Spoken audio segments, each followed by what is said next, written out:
Assalamualaikum anak-anak, selamat pagi. Ibu harap anak-anak selalu dalam keadaan sehat walafiat dan selalu semangat untuk belajar.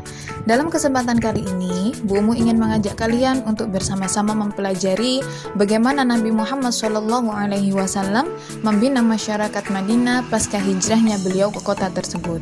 Akan tetapi, sebelum kita memulai pelajaran kita pada hari ini, mari bersama-sama membaca basmalah. Bismillahirrahmanirrahim. Sallallahu alaihi wasallam membina masyarakat Madinah. Dalam sejarahnya, Islam memiliki dua kota penting dan bersejarah dalam penyebarannya.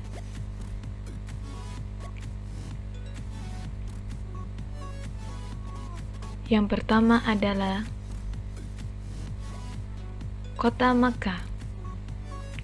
Dan yang kedua adalah kota Madinah.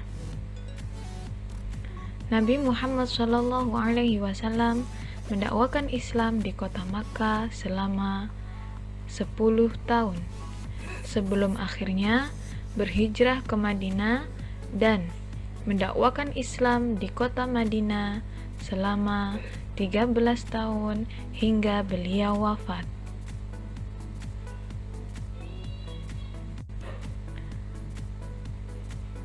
Kota Madinah mempunyai nama asli. Nama asli kota Madinah yaitu kota Yasrib.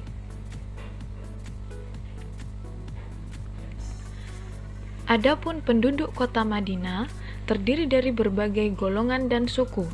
Di antaranya ada penduduk asli. Siapakah suku asli kota Madinah? Yang pertama adalah suku Aus. Kemudian yang kedua adalah suku Khazraj. Adapun suku pendatang di kota Madinah adalah dari bangsa Yahudi, ada Bani Quraidah, Bani Qainuqa, dan juga Bani Nadir.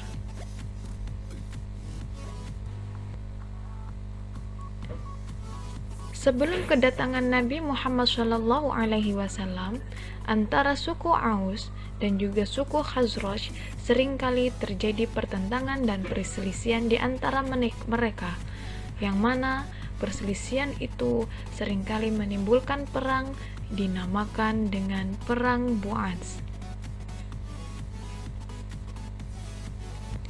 Langkah-langkah Nabi Muhammad SAW dalam membina dan memajukan masyarakat Madinah.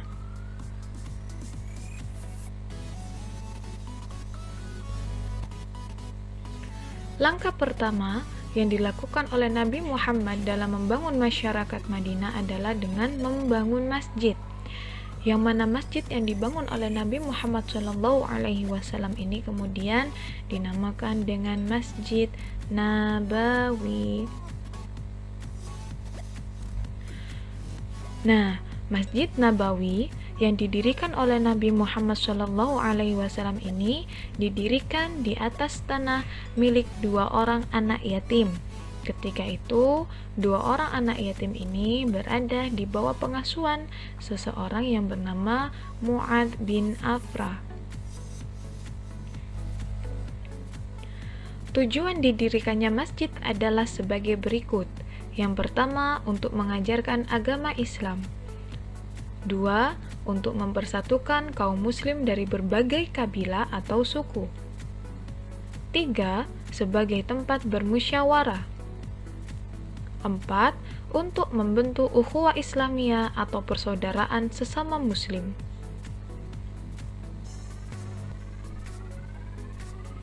Rasulullah SAW mempersaudarakan kaum Ansor dan kaum Muhajirin ketika itu. Akan tetapi kita harus tahu dulu apa itu Muhajirin dan apa itu Ansor. Muhajirin adalah kaum yang mengikuti Nabi hijrah dari kota Makkah ke kota Madinah. Sedangkan kaum Ansor adalah kaum penolong. Nabi Muhammad SAW mempersaudarakan kaum Ansor dan kaum Muhajirin di rumah seorang sahabat yang bernama Anas bin Malik. Sejumlah 90 orang antara kaum Ansor dan kaum Muhajirin. Setengah-setengah dari mereka dipersaudarakan oleh Rasulullah Shallallahu Alaihi Wasallam. Tujuan dipersatukannya kaum Ansor dan Muhajirin. Yang pertama adalah agar saling tolong-menolong. Yang kedua, agar saling mewarisi harta jika ada yang meninggal dunia. Yang ketiga, agar kefanatikan kejahiliaan mereka hilang. Yang keempat, agar sama-sama membela agama Islam. Contoh kaum Ansor dan Muhajirin yang dipersatukan Nabi Muhammad SAW adalah Ja'far bin Abi Thalib dengan Mu'ad bin Jabal, Hamzah bin Abdul Muttalib dengan Zaid bin Haritsah, Abu Bakar As-Siddiq dengan Khorijah bin Zubair, Umar bin Khattab dengan Utbah bin Malik. Kemudian yang ketiga ada Piagam Madinah. Piagam Madinah adalah perjanjian antara Rasulullah dengan penduduk Madinah termasuk bangsa Yahudi. Adapun isi dari Piagam Madinah adalah 1. Kaum Yahudi hidup berdamai bersama kaum muslimin dan kedua pihak bebas melaksanakan ajaran masing-masing. 2. Kaum muslimin dan kaum Yahudi wajib tolong-menolong untuk melawan siapa saja yang memerangi mereka. 3. Kaum muslimin dan kaum Yahudi wajib nasihat-menasehati dan tolong-menolong dalam melaksanakan kewajiban dan keutamaan. 4. Kota Madinah adalah kota yang suci, yang wajib dihormati oleh mereka yang terikat dengan perjanjian itu. Kalau terjadi perselisihan di antara kaum Yahudi dan muslimin, maka urusan itu hendaklah diserahkan kepada Rasulullah. Siapa saja yang tinggal di dalam atau di luar kota Madinah wajib dilindungi keamanan dirinya kecuali orang yang zalim dan bersalah. Adapun hikmah pembinaan kota Madinah adalah sebagai berikut. Terbinanya persatuan dan kerjasama antar penduduk Madinah.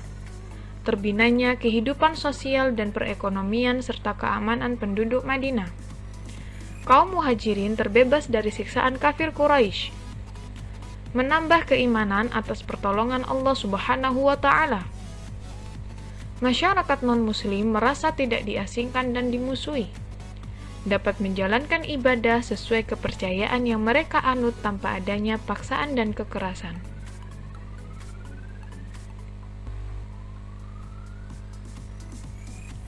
Kemudian ini adalah tugas yang harus dikerjakan nomor 1 sampai nomor 10. Dan juga ini ada perhatian, batas terakhir pengumpulan, format tugas dalam buku tulis juga nomor yang dapat dihubungi. Baiklah anak-anak, bagaimana video pembelajaran tadi? Anak-anak sudah paham?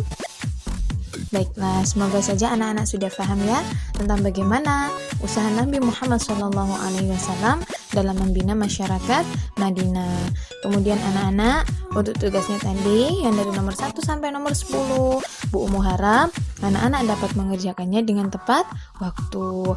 Sekian dari Bu Umu, semoga pelajaran kita hari ini dapat menjadi ilmu yang manfaat bagi kita semua, dunia dan akhirat. Syukran, wassalamualaikum warahmatullahi wabarakatuh.